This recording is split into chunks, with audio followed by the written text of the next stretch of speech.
Yan, nandawin naman tayo sa Kaingin, no? Yun ang i-share ko ngayon, no? Pero bagong lahat ay nabati ko kayo ng mapagpalang araw.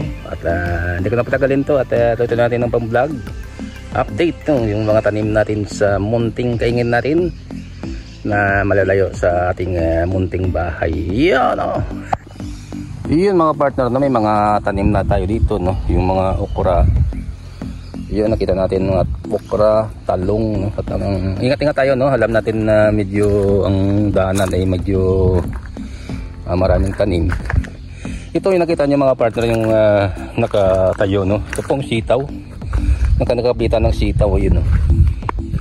At nakita tayo dumaan, kayang pagitan ng mga tanim to, may mga ano siya, no? May mga natawag na talong o okra.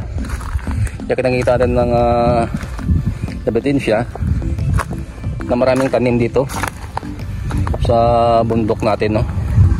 At ganun yung pag-ingat natin na hindi natin maapakan yung mga tanim, no? Nakausap natin ng tao, sabi nila kay yun ang pag-iingat, no? Ng tanim nila dito. At sige, tanim lang kayo ng tanim at tiyak may anihin tayo, no? Makita natin na okra o talong na naman dito banda. Yan, no? Medyo malaklaki na siya. Yan, matalong yung banda dyan, no? Yung mga 50 square meters ito ang laki ng mga talungan to. Makita natin, no? At mayroon daw dito marguso kung sa ano, ampalaya. Ampalaya yung gagamitin to sa pangtanda ng tanim, no? Yeah, yun ang sinayangan ko ng pagod para lahat ay ma-update ko kayo kung anong pangyayari dito. Yun ang tataba ng mga dahon ng kalabasa at mayroon itong mga ampalaya, no? Yun ang ampalaya natin at yun siya, no? Ready to harvest na yan. At kung minsan ay nadalahan kita sa kami sa bahay. At yun, no? Yung kalabasang wala pa ng dahon, nakaiba. Hindi ganun kalaki pero bastante sa matanim, no? Mayroon dito papaya, mayroon saikwa, no? Yan, no? Yan kadyos, yung mga kadyos, okra. Ang pakay po natin to ay kukuha tayo ng may manok pa, no? Kompleto, may manok, may papaya, no? Yun, papaya. At ang ingat tayo dito, no? Daming okra, no? Nakatago dito sa munting kadyos natin. At walang iba tayong motibo kundi umakyat tayo dito para mag video at kukuha, no? Ng papaya, oh. Balikan natin yan. Ay tapusin ko muna to yung vlog ko sa update, no? Tungkol sa matanim dito sa munting Kaingin. At ang gagawin natin to ay balik rin tong camera para sa makita mo naman ang mukha, no? Mukha ko. Yan, no? Dito tayo dumaan sa ilalim ng mga kadyos noong linis, oh. Ang galing ng mga tao ito na linis. Yan, linis. May mga ano dito, no? May mga saluyot, no? Mamaya sapul ka sa akin, saluyot ka. Punta tayo, no, sa ibang part, no, ng lugar to, no? Sa munting Kaingin. At grabe ang lugar ito, no?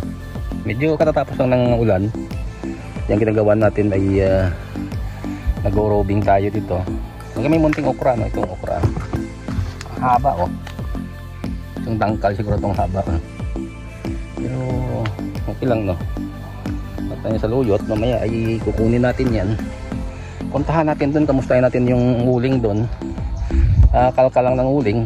At ginawa ng mga tao ay namumutol sila ngayon. Ay nakausap po at hindi ko na ano ng kamera, no? Hindi po, no? At rektarin ko ulit yung kamera ko para ma-update ko ulit kayo sa ibang lugar.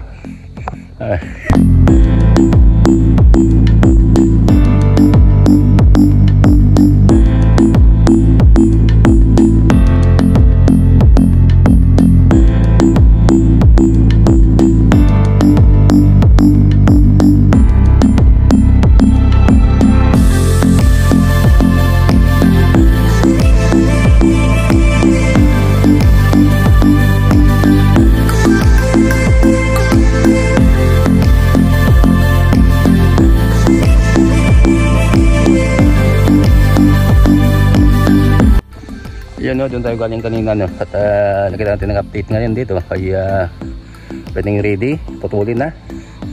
At yun, naipon ng iba. Alam nyo partner, no, maganda talaga yung uling ay tuyot na bago hulnuhin, hubuhin.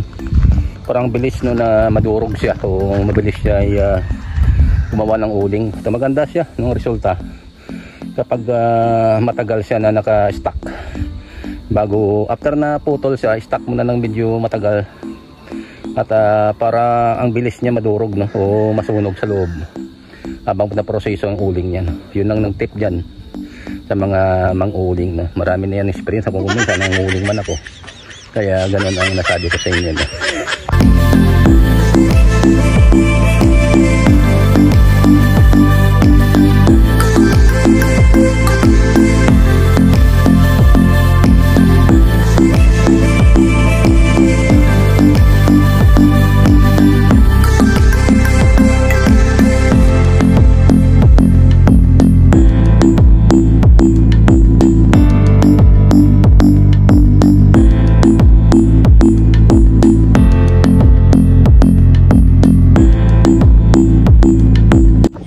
Maraming muli salamat sa inyo, no. Yun, no. Ayun, konti lang natira pero may babalikan pa.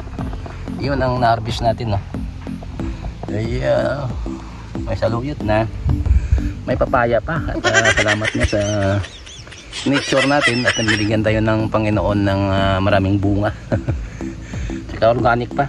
Saka thank you ulit, no, sa panonood ng video na ito. Salamat sa nagsumusuporta sa aking short video. At utang na loob ko sa inyo, sa lahat ng nag-reviews. Okay, babalikan ko kayo, no, lahat. At ako nang bahala sa inyo lahat.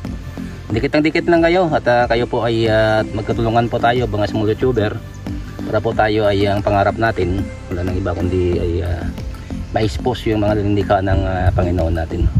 Yun, thank you uli. At may God kayo palagi. God bless you all. Goodbye and I love you. See you for the next vlog. Yun, no?